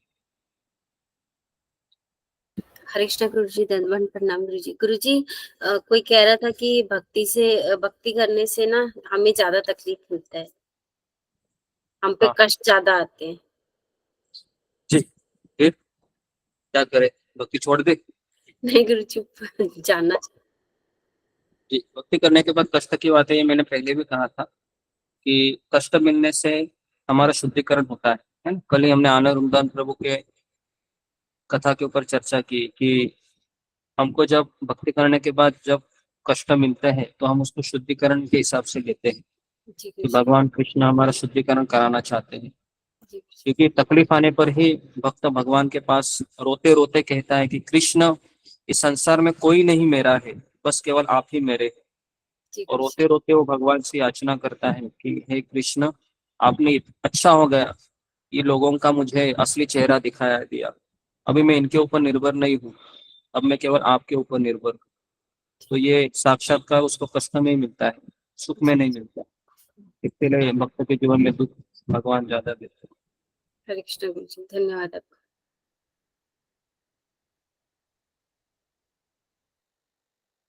ठीक है, और किसी का कुछ प्रश्न है? सुलेखा। हरे कृष्णा गुरु जी, दंडवत प्रणाम। गुरु जी, जैसे कि पहले के लोग इतनी इतनी शादियां क्यों करते थे? मुझे ऐसा लगता है जैसे 26-27 लड़कियों से शादी करने वाला वो लड़का कितना दुखी रहता होगा ना। मतलब मुझे ऐसा लगता है कैसे ऐसा क्यों करते थे? हरे कृष्ण गुरु जी, धन्यवाद प्रणाम। ये तो सोमदेव को ही पूछना होगा कि आपने इतनी लड़कियों से शादी की। तो पहला चीज है कि पहले के राजा हैं वो शादी करते थे, लेकिन वो सुरक्षा भी प्रदान करते थे, उनके पास उतनी कैपेसिटी होती थी। पहले के राजा थे, है ना। जैसे दशरथ महाराज ने कितनी कितनी लड़कियों से शादी की थी, तो काउंटिंग आता है 353, 353 दशरथ महाराज की पत्नियां थी, है ना। उसके बाद जो चित्रकेतु महाराज है वो कितनी पत्नियां थी? उनको तो बहुत ज्यादा ही थी, 1 करोड़ एक करोड़, 1 करोड़ थी। हाँ, करोड़ पत्नियां थी, बराबर है। तो 1 करोड़ तो दिन भी नहीं होते, है ना, हमारी आयु में। अगर वो 100 साल भी जिएंगे, पता नहीं 1 करोड़ जी। कहने का अर्थ है कि ये लोग राजा है ना, शादी करते थे तो ये इंद्रिय तृप्ति के लिए नहीं करते थे। ये सबसे बड़ा पॉइंट यहाँ पर, ये लोग शादियां इसलिए करते थे कि किसी को सुरक्षा प्रदान करने के लिए, या फिर जी, या फिर पहले के जमाने में से होता था, पांडु की भी 2 पत्नियां थी, कुंती महारानी, माद्री, है ना। तो पहले के राजा शादियां करते थे, इंद्रिय तृप्ति के लिए नहीं करते थे। कभी कभी संतान नहीं होती थी तो भी शादियां करते थे। तो कारण अलग अलग थे, लेकिन मूल कारण इंद्रिय तृप्ति नहीं था। पहले के राजा शादियां करते थे, लेकिन अभी ऐसा नहीं है। अभी तो शादी इसलिए करते हैं ताकि, है ना, इंद्रिय तृप्ति मिले। तो इसके लिए अभी वो अलाउड भी नहीं। ओके ओके, और किसी का कुछ प्रश्न है? अंजलि सिंह। जी गुरुजी, मेरा सवाल था, जैसे आप बताए थे कि हमारा शुद्धिकरण होने से हम जो संसार में जैसे कि थोड़ा सा केक भी खाते हैं, फिर हम भक्ति भी करते हैं, तो हमारा शुद्धिकरण क्या गुरु के आगे का पालन करने से ही होता है ना? इसका आंसर तो ये होगा। ये तो हमारा शुद्धिकरण है वह आज्ञा का पालन करने से तो होता ही है, लेकिन साथ में हम जब दैनंदिन जीवन में हम जब जीते हैं तो घर परिवार में भी काफी चीजें होती हैं जो हमारी अपेक्षाओं से बाहर होती है, तो वो चीजें भी सहन करने से भी शुद्धिकरण होता है। बेसिकली हम जब इस संसार में रहते हुए हमारे ही परिवार वालों से जब हमें दुख प्राप्त होता है तो व्यक्ति को स्ट्रॉन्ग रियलाइजेशन आता है। क्योंकि कहा जाता है कि संसार में सबसे ज्यादा दुख किनसे मिलते हैं? अपनों से ही मिलते हैं, ठीक है। इस संसार में सबसे बड़ा दुख ये कोई बाहर का पड़ोसी नहीं देता हमें। इस संसार में सबसे बड़े दुख भी अपनों से ही मिलते हैं। तो इसके लिए घर परिवार में व्यक्ति को जल्दी पता चलता है कि यहाँ पर कुछ मजा नहीं है, केवल दुख ही है। चाहे आप शादी करो, बच्चे पैदा करो, या फिर जॉब करो, हर क्षेत्र में केवल दुख ही दुख मिलेगा। फिर व्यक्ति समझ जाता है कि यहाँ पर मैं कितना भी मजा करने के लिए दौड़ूं, मुझे दुख ही मिलने वाला है। इससे अच्छा क्यों ना मैं, है ना, वो जो मुकुंद है, जो मुक्ति प्रदान करने वाले हैं, उनकी शरण में जाता हूँ। और फिर वो गुरु की खोज करता है, और गुरु को खोजते खोजते खोजते खोजते भगवान कृष्ण फिर उसको गुरु प्रदान करते हैं, और फिर वह गुरु की आज्ञा का पालन करते करते करते करते वह भगवान को प्राप्त कर लेता है। ठीक है जी, तो ओके, तो यहाँ पर मैं रुकता हूँ, समय हो गया है। तो और एक चीज मुझे अनाउंसमेंट करनी थी कि आप लोग जो भी चपा सत्र में आते हैं, क्लासेस करते हैं, तो उसका आप रिपोर्टिंग करते रहिए। तो हमने रिपोर्टिंग ग्रुप क्रिएट किया है जिसमें सारे भक्त हैं, अपने दैनंदिन रिपोर्ट करते हैं। जैसे 3 सत्र होते हैं हमारे, चपा सत्र होता है, भागवत सत्र होता है, गीता सत्र होता है। तीनों सत्रों का प्रेजेंट ही आपको बताना है, कितना माला करते हो ये बताना है, ताकि आपका रिकॉर्ड उसमें बना रहे। और भविष्य में जब भी दीक्षा की बात हो तो उस समय फिर ये विचार किया जा सकता है। नहीं तो आप धर्मशाला की तरह रहेंगे, कभी भी आएंगे, कभी भी जाएंगे, कुछ भी करेंगे और बिना बताए जाएंगे, तो फिर कैसे आपकी सिंसेरिटी यहाँ पर पता चलेगी। अगर आप गंभीर हैं तो बता कर जाना चाहिए कि हम यहाँ पर जा रहे हैं, कितना समय होगा, है ना, नहीं तो फिर ये राम भरोसे की तरह फिर होगा। तो ये धर्मशाला नहीं है, यहाँ पर हमें एजुकेशन दे रहे हैं, ट्रेनिंग दे रहे हैं। तो जितना आप सीरियस रहेंगे यहाँ पर, उतना आपकी प्रगति होगी और आपको इसका उचित लाभ होगा। ठीक है, तो अगर उस रिपोर्टिंग ग्रुप में किसी को ऐड होना है तो फिर उसके लिए आप अशोक चावला प्रभु से या राजेश चौधरी प्रभु से संपर्क कीजिए, वो आपको उस ग्रुप में ऐड करेंगे। ठीक है, ये रिपोर्टिंग करना बहुत कंपलसरी है, क्योंकि आज आपने कथा सुनी, लेकिन किसको पता है, मैं तो कथा सुना रहा हूँ, आप लोग आ रहे हैं जा रहे हैं, मुझे तो पता नहीं है ना। तो आपको कैसे पता चलेगा? कोई टीचर तो होना चाहिए एटलीस्ट, कि भाई आप स्कूल में आए थे, आपका अटेंडेंस हुआ था, आपने इतना इतना होमवर्क किया है ना, तब उसके बाद भी सर्टिफिकेट मिलता है ना।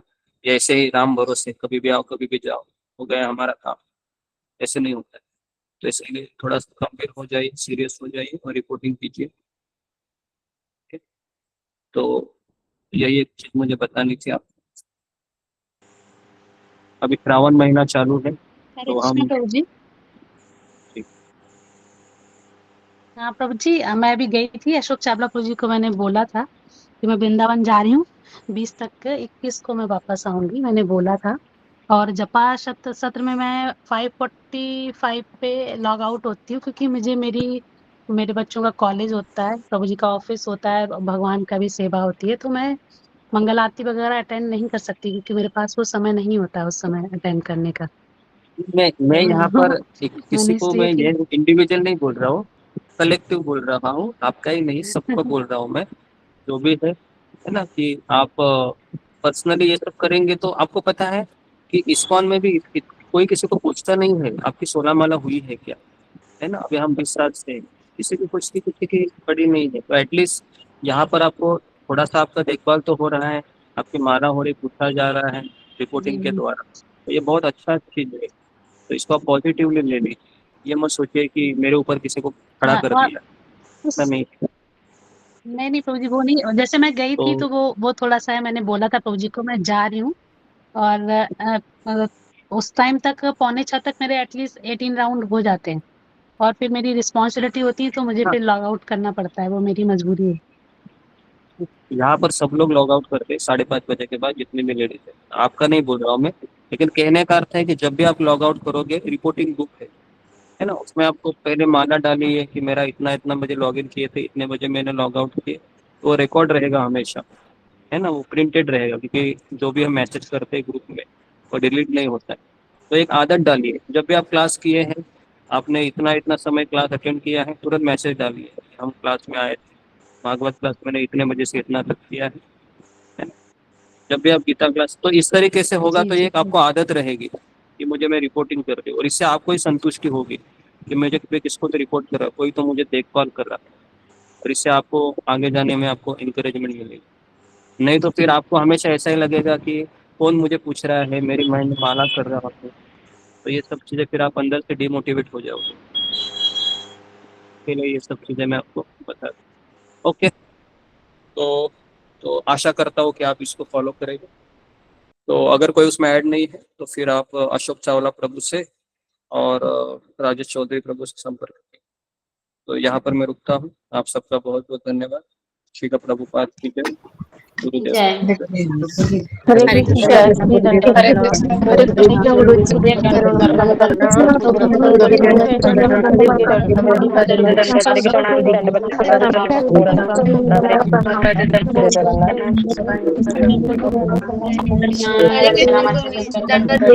हरे कृष्णा सभी भक्तों को दंडवत प्रणाम। हरे कृष्णा सभी भक्तों को चरणों में दंडवत प्रणाम, गुरु जी के चरणों में दंडवत प्रणाम। स्वामी माता जी दंडवत प्रणाम। हरे कृष्णा कृष्ण से माता जी को दंडवत प्रणाम, सभी प्रभु जी को दंडवत प्रणाम, सभी वैष्णव भक्तों के श्री चरण कमलों को कोटि कोटि दंडवत प्रणाम। हरि बोल हरि बोल हरि बोल हरि बोल। हरे कृष्णा दंडवत प्रणाम गुरु जी, सभी भक्तों के चरणों में दंडवत प्रणाम। प्रणाम।